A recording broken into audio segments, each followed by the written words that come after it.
Hey, good morning. Yes, it is. It is Sunday. Time for the Sunday sermon? Well, we'll see how that goes. Got our coffee. So, the big thing that I like about this channel is that we can agree to disagree on some things, most things, all things.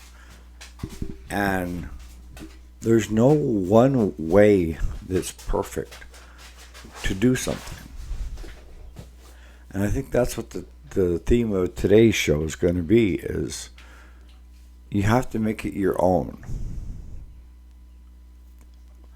And you have to make it your own for anything you do in life. So stay tuned.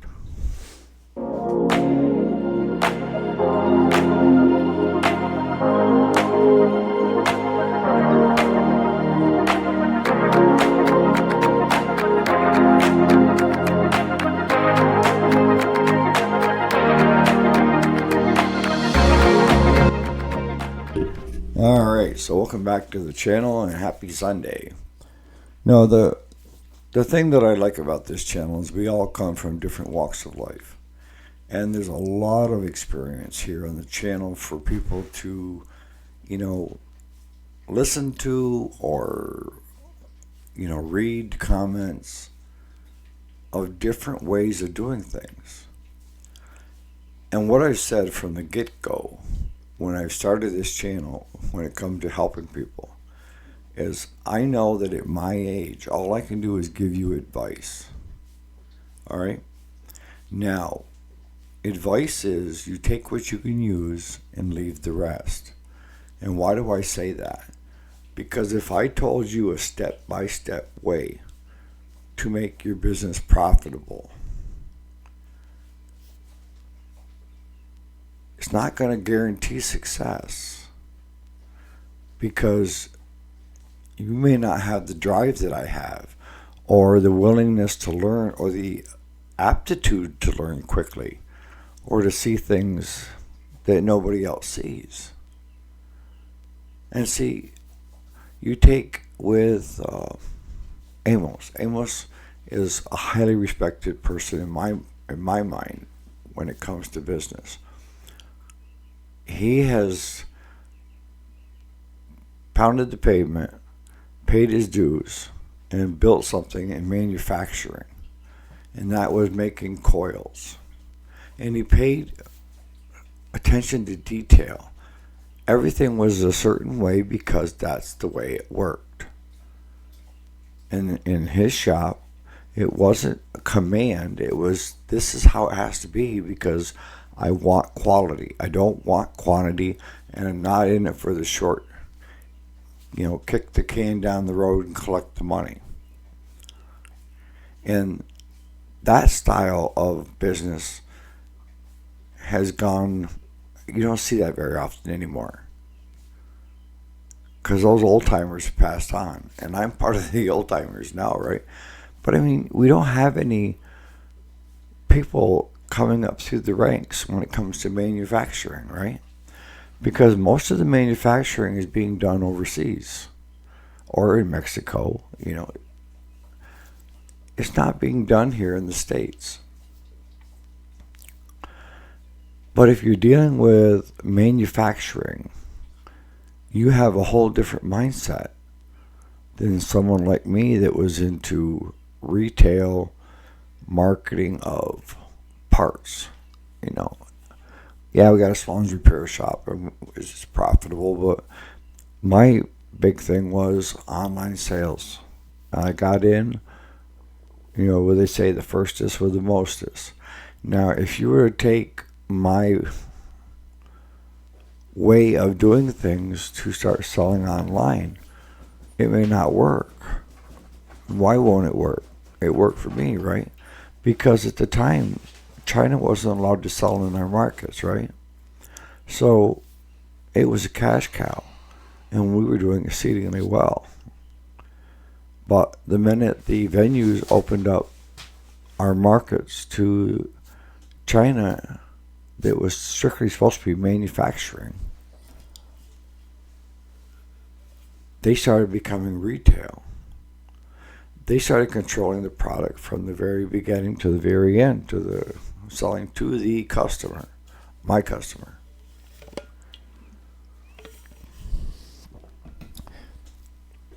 When you're going to approach anything in life, you have to believe in it, right? If you don't believe in it, you're probably not going to do well at it. You're not going to put forth that much effort. And each of us has our own way of having, what's a great word, of having our passion involved. We have to be passionate about buying. Amos and I talk back and forth on this, and we both, I know he agrees with me on this, that just buying a business does not make you a business person. It means you bought a business. Now, let's see how well a business person can run it. And now you got a whole different type of approach. And see, even in manufacturing, there isn't one style of business, you know. You have the new owners that bought Amos's factory, and they were throwing away perfectly good stuff and giving it away at junk price. They're not that focused on quality. They're looking at quantity, and they're willing to sacrifice quality when the product goes out so that they can meet, other manufacturing plants. I don't know what the right word is, but their name doesn't mean that much as it did to Amos when each piece of equipment went out. His name was on it. His company's was on it. His reputation was on it. And you can't get a better business person that will stand behind every product they have. And it is their reputation. Now, do you think that the new owners have the same reputation Amos had when it comes to detail and quality products? And do you think they're doing those one-offs that Amos did to make extra money? What I call stupid money, but it was something he could retool in a hurry. Do a couple one-offs and make good money on it? Probably not. If anybody's doing it, it's one of his old employees that's figured out a way to do it during his lunch hour.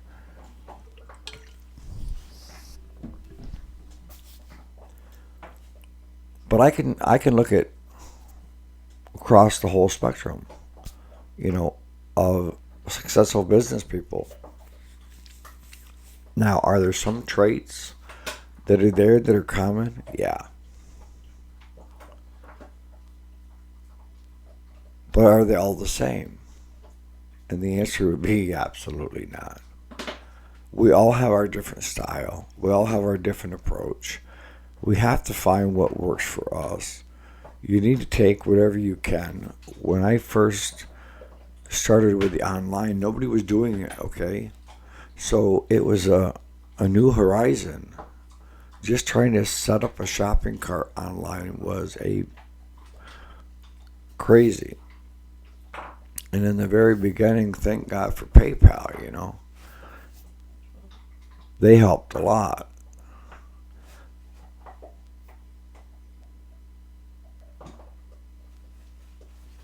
But nobody had thought of at that time, because it was too early in the internet, of thinking that online sales were going to be the next moneymaker. And while that was starting to build, I was already building, all right? There were a lot of months and probably a year and a half of me just uploading catalogs, products, descriptions, prices, and then doing all the shipping and all. I had everything ready to go. It was like all I had to do was just pull the trigger. And when we did, it started off small because people were hesitant, early on, because I can remember at the earliest point, they had to send their check, and then you would send the product. Or you sent the product and you hope like hell that they sent the check, right? And money orders were fraud. I mean, there's so many fraudulent money orders out there at the time, so we didn't take money orders. Credit cards were available, but people were very tight, and I don't blame them, on their credit cards. And we had a number of them that got yanked or whatever that were... I mean, the biggest one was when I shipped $5,000 worth of parts down to Hong Kong, and they said it was identity theft, that somebody else had done it, when I know it was the person that ordered it was the person that was on that credit card. And they taught me a expensive lesson, and that is, you don't send anything outside the country without a signature. That's how they got me. But in the end, a lot of people suffer from that because we quit shipping outside the country. Until eBay came to us and said, look, we've been thinking about developing our own shipping method outside the U.S. Would you be interested if it went through us? I said, as long as all I got to do is get it to the port, to where that eBay center is, I'm on board. But from that port on, it's your problem. And they collected the money for it, so they were good. Amazon, not so much. They competed with you on a regular basis anyways. But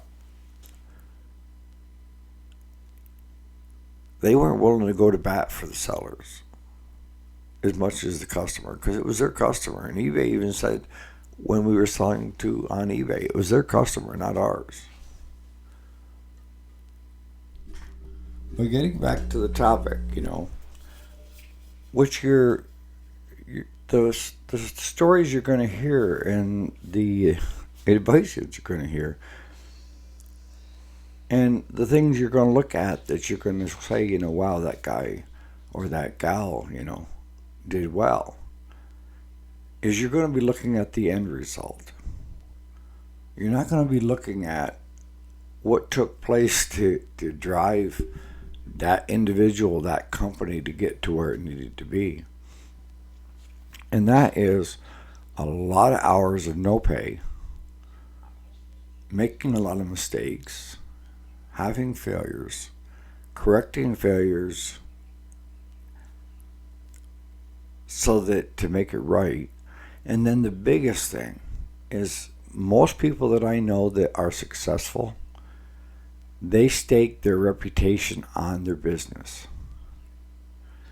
If you have somebody at the helm that is not willing to stake their reputation behind that business, you got the wrong person. That's where quality is going to suffer. That's where you're going to have a lot of turmoil with employees. It almost never works. So the hidden things, and Amos can help me, Jason is run a business, a number of you guys have, is the countless hours that you have to put in. That you work late, you get there early, you work weekends, and you're constantly thinking business. And it would probably scare you the amount of hours I put in I never got paid for in the beginning. And then, the countless hours that I put in trying to restructure to a different direction because I see something coming up on the horizon that says we need to make some changes and turn the helm. It was all those hours of figuring it out, which way to turn to stay profitable. Because you can't just fine-tune and hone, and that's going to be the way it's going to be for the rest of the day's end, and that doesn't work either. You have to be flexible, and that means flexible when it comes to taking advantage of new technology. That's the biggest thing I see with the old timers. They aren't willing to accept technology. And it's here, folks. If you don't use it,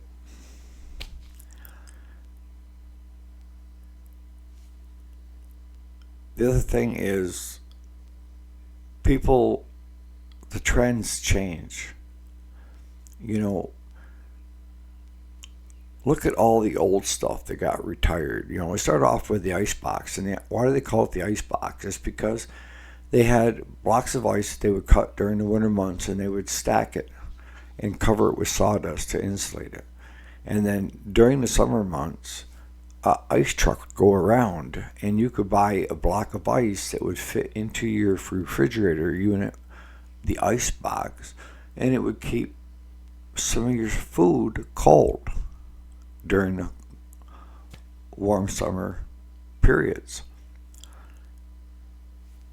I mean, it's graduated all the way up through to now you can get ice water and even soda machines out of the front of a refrigerator freezer combination, ice maker, and all these other doodads, all controlled by your phone. Everything's controlled by your phone. If you don't take advantage of the new technologies out there, then you're going to be left in the dust. You still have a lot of control over what goes on, but it's just one more tool out of the toolbox that is at your disposal. And the younger you are, the more exposed you've been to the newer technology, the better chances of grasping on and utilizing it versus an old timer coming in and most often being kind of scared of the new technology or not trusting it. So I'm going to start wrapping this up, but the big thing I want to convey to you is, in relationship to the video yesterday and life in general, is if you're not willing to stake your reputation on it, that means you're not committed to it, or it's not a product that you are willing to become committed to, right? A product or service. And if you are unwilling to stake your reputation on it, then I wouldn't get involved. If you want to be successful at business, you have to be able to stand behind anything and everything that your company's doing, whether it be a lawn care business, your reputation of having, we talked about this in one of the videos, you're only as good as your last job, right? So if you don't sharpen your blades, or you've got blades that are pretty well gone and it's leaving dings in the yard and this and that, your reputation is going to suffer because your name is on that yard. You're the one that mows it and takes care of it. And now you got big chunks of, sod tipped up from where a blade was hitting. Or you decided not to weed around the buildings that day because you were too tired. If you can't do it 100%, don't do it at all. When it comes to business, you need to find your own way, your own business style, find your passion, understand that it's not going to be all bed of roses, and it's you as an individual, how you will react when you come up against a brick wall. Where you look at a brick wall and just throw your hands in the air and say, I can't do it. Can't be done. Or are you the individual that thinks outside the box and understands that to get from point A to point B, it's a journey, and you have to enjoy the journey. Because if you don't, it's not going to work. And that you're going to hit roadblocks. But I call them detours. Is you take a look and you try to find ways around that to still keep you going in the right direction. The biggest takeaway is we each have our own different business styles.